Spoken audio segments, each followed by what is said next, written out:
So this is the AB Unfiltered podcast. I'm Imani. I'm Jody. I'm Vinny. Alex. And today we are going to talk about social media parents and their relationship to social psychology.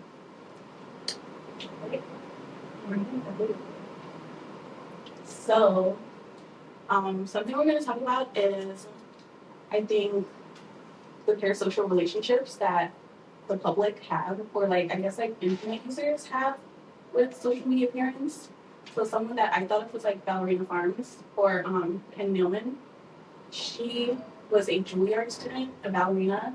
She got married, started having kids, and started living what people describe as the trad life, which is just traditional wives. I saw that, and people made a big deal about that because she's Mormon too. Did Yes, you see that? Yes. Yeah. So her and her husband are very much Mormon. Side eye. We don't judge. And the public has this idea of her as she's like a woman being oppressed. She gave up all of her hopes and dreams for a man and to have kids with him. But in her rebuttal, she's like, I'm not oppressed. Me and my husband are CEOs. Also, they're very rich. They come from wealth. So I don't know how much of people considering her being oppressed is actually accurate to the reality of her lifestyle. So something that stood out to me was the parasocial relationships that people have with her.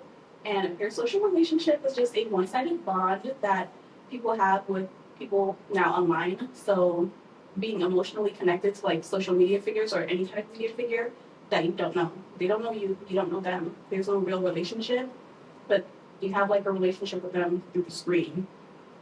And so with Hannah specifically, or Ballerina Farms, her brand is an illusion of intimacy where people feel like they have this intimate relationship with her because she invites them into her house, into her life. So they're watching her cook, they're watching her clean, they're watching her interact with her kids and her husband. She's even had videos of her in active labor. Active labor. Active labor. She's also compared to other social media influencers like Nara Smith, who's a model, and her husband's a model. They're millionaires also. She's not as open of a book as Hannah. So, yeah, but Hannah kind of puts it all out there for social media. It's probably not all, but puts it all out there, and people will make comments her kids are growing up so fast, or she inspired me to be a better mom, or I don't like her lifestyle. This is unattainable. And so it's a false sense of connection. And yeah, that's Hannah. That's Ballerina Farms. So I tied into that social comparison theory, which is a way that we evaluate ourselves, by comparing ourselves to other people. So I had a question when I was looking at Ballerina Farm. And do you think that she kind of creates an unrealistic standard of living that people can see when they are watching her videos? She definitely does. Yeah. I mean, like I said before, she comes from wealth, and so does her husband. And now they're even more successful because of their social media presence and probably other business ventures that her husband has. And so, her lifestyle is not, that's why, when people label her a trad wife, it's not realistic because the whole idea of trad wives is those traditional women from back in the days. And it didn't necessarily always have to do with wealth because that was just what it was at the time. Women stayed home and cooked and cleaned and had kids, and men went out and worked. Social media is her work. She has a job. I don't think she's a trad wife. Most people wouldn't see her as a traditional wife because she does work. It just so happens that her work is to put her life on display. Right. I mean, if traditional wives didn't have TikTok years ago too. Yeah. So that's, they're making billions. Yeah.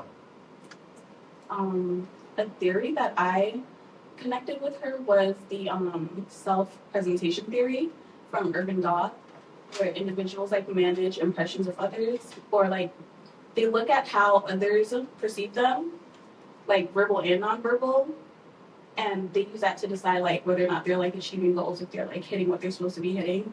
And so her persona as a whole is kind of constructed that way, where it's like people look at her and they're like, okay, she's doing this. Am I also doing those things? Am I reaching like those standards? Yeah, that's another thing that's similar to social comparison is because parents and kids too, but parents can see Ballerina Farm on the internet and feel inadequate because they see her doing stuff, parenting, and with all this money that they don't have, so it could lead them to be envious and Yeah. There's also jealous. There's also the social identity theory, which I think tied into this, and it's like the whole idea of like it's centered around like groups and like how groups move about. Like, are they traditional? Like, how does a group work? Like, what are the family values? And it's just like your group identity. And so, a lot of people try to, I think, fit into that group identity. Where it's like, if I can be like her, that means I'm like serving the group, or I'm like fitting into the mold of whatever group identity they think they need to be in. So whether it's like being a good mother or being a good homemaker Exactly. or any of those things. Yeah. You guys have any of that? A lot actually, but you guys talk kind of fast. I'm sorry, go for it, I girl. know, but like I was gonna add like for the self concept, like they're like trying to like build themselves like what is that, the trad wife thing? They're trying to be the modern family, but like fashion thing, and it just comes off as their brand and their business, and it's just like it's an image that makes it more personal for themselves.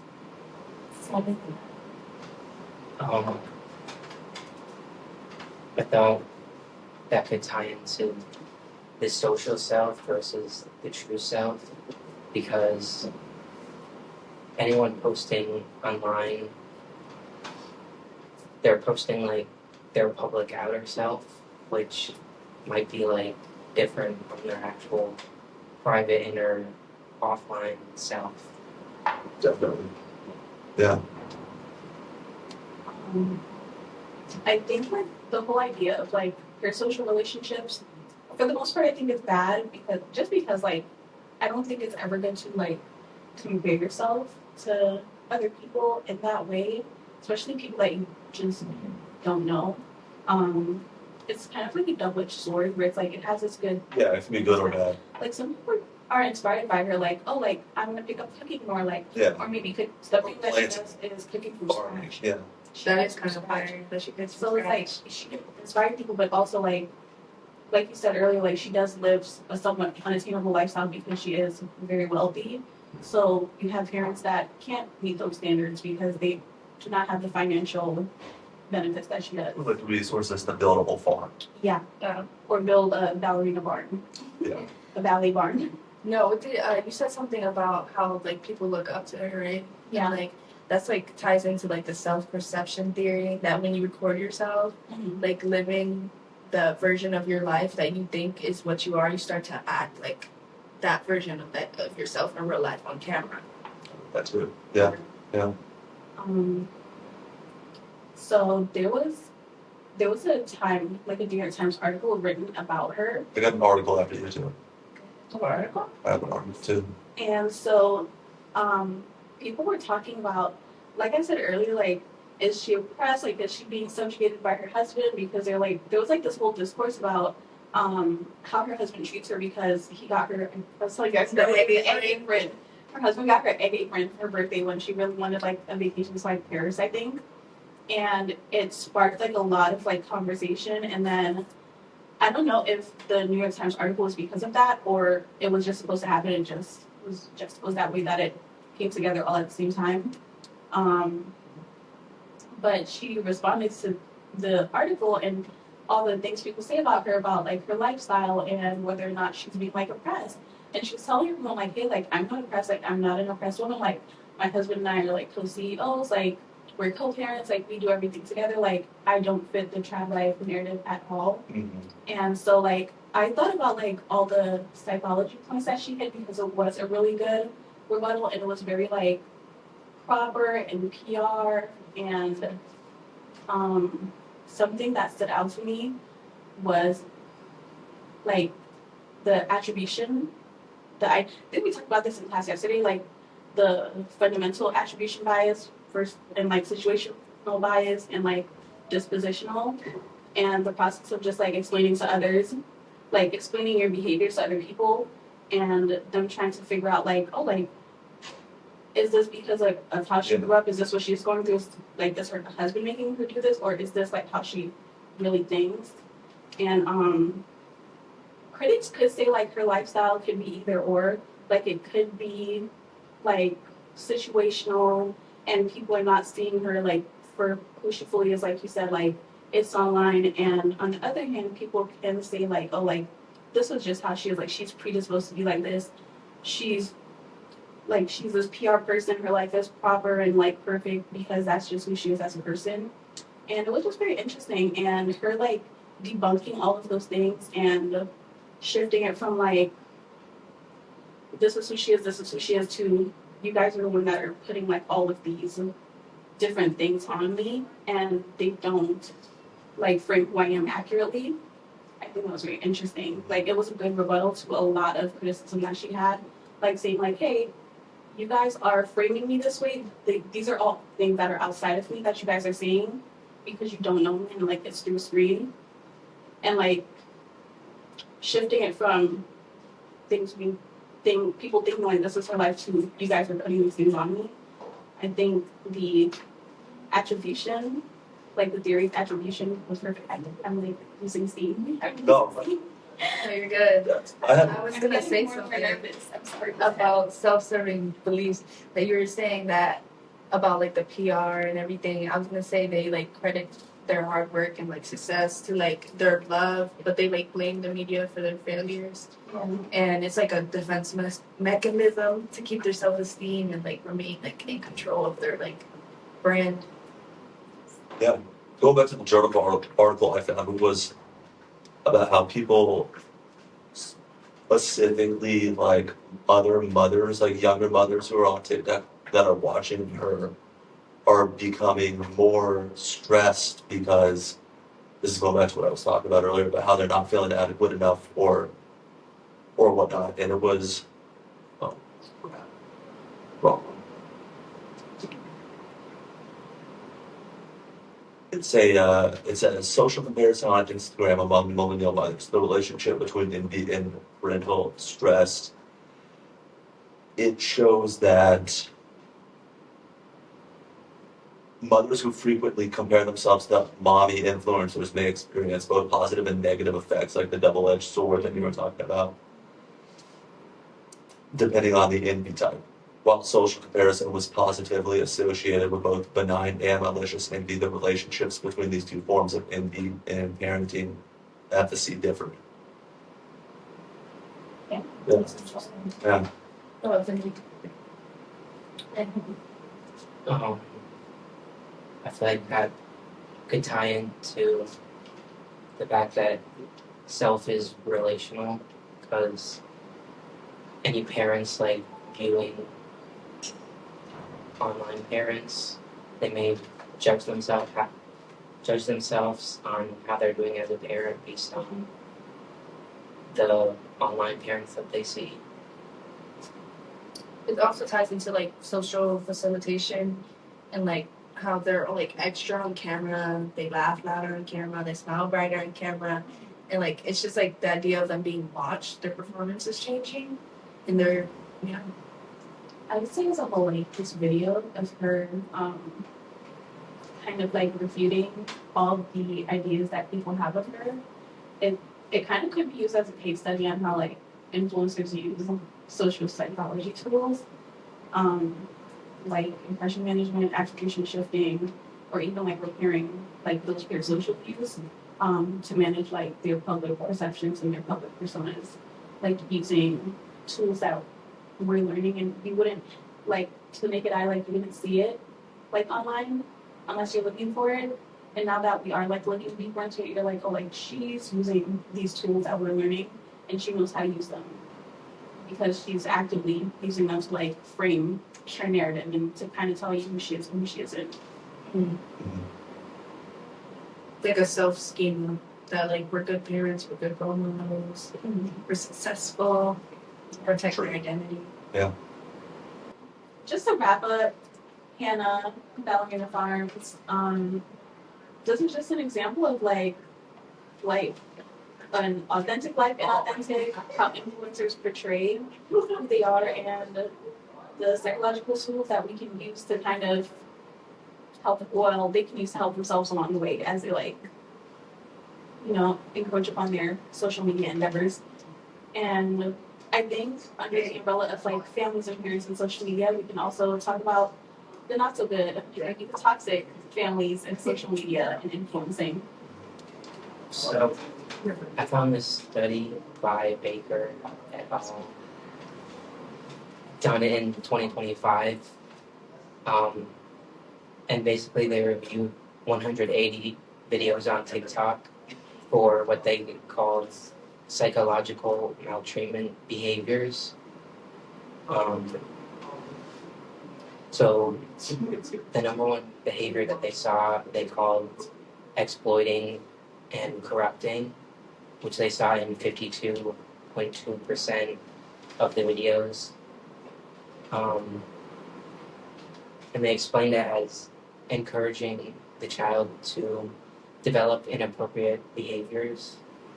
And some specific things that they saw were parents encouraging their young children to swear, and also allowing or urging their children to engage in violence, such as like hitting and fighting. Yeah.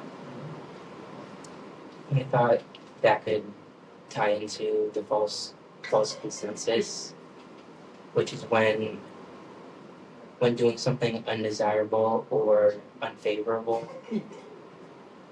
people overestimate the extent to which others engage in those behaviors.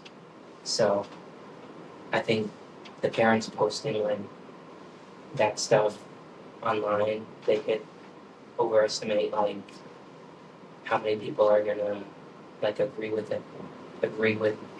what they did, or like say that it's fine.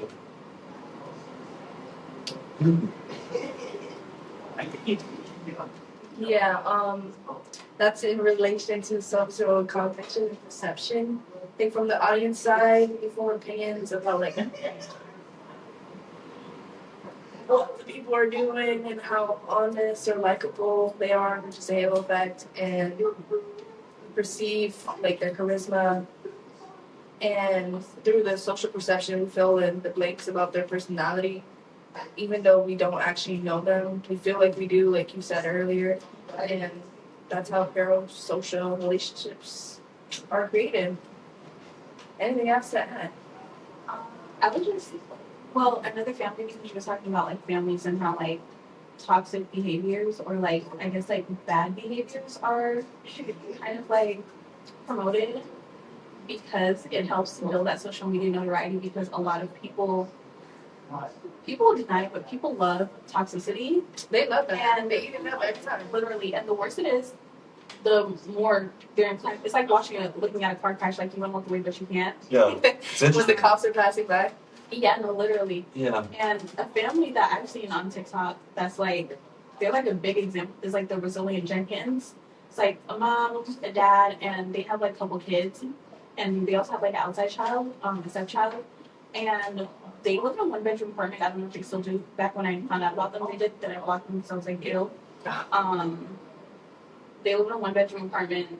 The parents have the 1 bedroom, and the kids are sleeping in the living room and in the kitchen next to furniture and what do you call those things? Appliances, large appliances. And people watch this, so they keep posting. They post their dirty house. They post their kids sleeping next to a door that opens to the outside world. But because people watch it so much, like you said, like the more people watch it, it's like something that festers. The more they watch it, the more they post, even though like it's terrible. That is true. Yeah.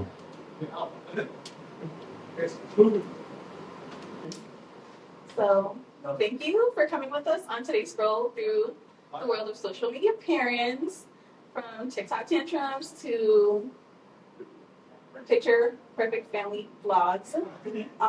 That is it. And unpack more with us next time. Thank you for watching. Bye.